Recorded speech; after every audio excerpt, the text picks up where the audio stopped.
Have you ever felt frozen, like fear had its hands around your throat, stopping you from speaking up, showing up, or taking that leap you know you're meant to take?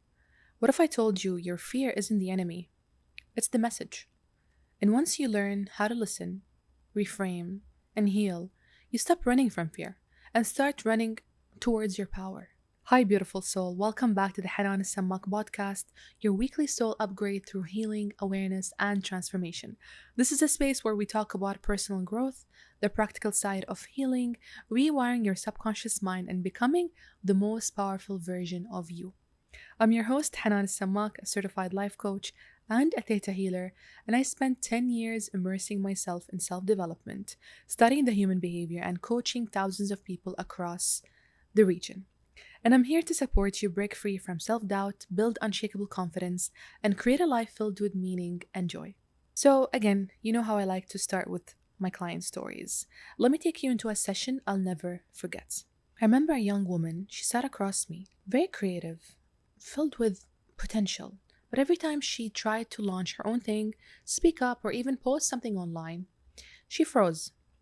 Her voice would shake. She would delete the video over and over again. Her chest would tighten. Her mind was constantly in this negative loop of, no, no, no, what if they laugh? What if I fail? What if I look stupid? What if they don't like me? She thought she had a motivation problem, but what she really had was a fear wound. And the truth is, we all do. Let's talk about why we feel afraid. Fear is primal, as many of you know. It's not weakness, it's wiring. Our brain's amygdala was designed to keep us alive, not to make us thrive. So it doesn't distinguish between being chased by a lion or giving a speech, starting a business, or telling someone how you feel. That same fight or flight system gets activated. Your heart races, your breath shortens, your mind spirals. But here's the key: you are not your fear. You're just a person carrying unprocessed fear energy, often rooted in childhood trauma, rejection, or failure. So, I'm going to share with you three quick, easy tools, and they will sound simple, but they have a lot of deep work underneath that. So, you must think about this. This is what inner work is all about. Tools are simple and basic on the outside, but there are many layers underneath that you need to process. So, tool number one, I want you to reframe fear from danger to growth. So let's say someone has a problem or fear of confrontation. So you often see this fear. Let's give you an example. Imagine this fear as the boogeyman hiding in your closet. And the moment you decide to use your flashlight and open that closet and look the boogeyman in the eyes, it's no longer intimidating you, which is what shadow work is all about anyway. So instead of avoiding fear, avoiding the boogeyman, try facing it. That's the only way you'll manage it. That's the only way you'll have control over it. No shortcuts. So, what if every time you felt fear, you paused, you asked, what is this fear trying to teach me? Because fear, at its core, is often a sign you're on the edge to expansion. You're not scared because you're weak, you're scared because you're growing, and that's a good thing. So, instead of saying, I'm scared, why not say something like, I'm stretching, I'm moving towards something that matters? When you reframe fear as a signal, not a step sign, you take your power back. Tool number two, I want you to start using somatic healing. So, what does this mean? Fear doesn't just live in your thoughts, it lives in your body. It's stored in your nervous system, in your chest, in your gut, in your jaw. That's why we use somatic tools to release it. So, here's a simple practice. This is called the grounding breath. So, I want you to inhale for 4 counts, hold your breath for 4 counts, and then exhale for 6 counts. Do this while placing your hand over your heart and saying, I am safe, I am held, I am allowed to move forward. Repeat this anytime fear takes over. This calms your nervous system. This rewires your subconscious mind into safety. And you can always use grounding technique. This for me, I noticed that really transformed my life. It really helps me to calm down. And what I'm doing basically is sitting with my fear instead of panicking. That I am still in control. I am here with you, fear. I am here breathing through you.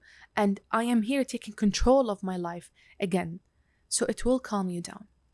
Tool number three, I want you to have that fear dialogue. So I want you to meet your inner protector. Here's something I teach in deep coaching. Fear isn't a monster, it's a messenger. It's often a younger version of you trying to protect you from past pain. So I want you to try this. Sit down with a journal and write something like, Fear, what are you trying to protect me from? And let the answers come through. And then write back, Thank you for trying to keep me safe, but I'm no longer that helpless child anymore. I am safe now. I'm ready to grow. When you honor that fear and still move forward, that's healing. Think about it. You used coping mechanisms as a child to protect yourself from what was going on with your parents, caregivers, or whatever situation you were in and couldn't find a way. So you learn to hide, you learn to avoid, you learn to suppress, you learn to fight, you learn to hit, or just feel numb. But you're not that child anymore, and you don't need to use those same mechanisms. You are an adult now capable of protecting yourself. So I want you to rewire that fear narrative. I honor my fear, but I don't obey it. I am safe to be seen, to speak, to grow. Every step I take through fear makes me stronger. I am not my past, I am my potential. And remember that same client we talked about? She didn't fight her fear, she became friends with it. We used journaling, we traced her subconscious beliefs, we practiced breath work before every new task. She replaced what if I fail, what if they laugh at me with what if I fly? What if this works? And my favorite question that I learned from Theta Healing with belief work digging on fear, what is the worst thing that could happen? Keep asking that question and trace the answers, and you'll get to the root cause. And then you can choose consciously to change it and replace it with a supporting belief. And one day, she finally created a page and started posting. Her voice cracked, her hands shook, but she did it anyway. And with time, she got messages from strangers saying, your words give me courage. She didn't just break through fear, she became someone else's permission slip. When we see people doing things we want, it inspires us. So here's your growth challenge for this week. I want you to do one thing that scares you, but aligns with your soul. Post that thing, ask that question, speak your truth, apply for that opportunity, start the dream. Fear will always be there. So let it come with you. Be friends with it. Keep driving. At the end, remember that fear doesn't go away, but your relationship to it changes. And when you stop running from it, when you face it, when you feel it, when you reframe it, that's when the magic happens. You start to lead yourself. Thank you all for listening, and I'll see you in the next episode. Now available on Spotify.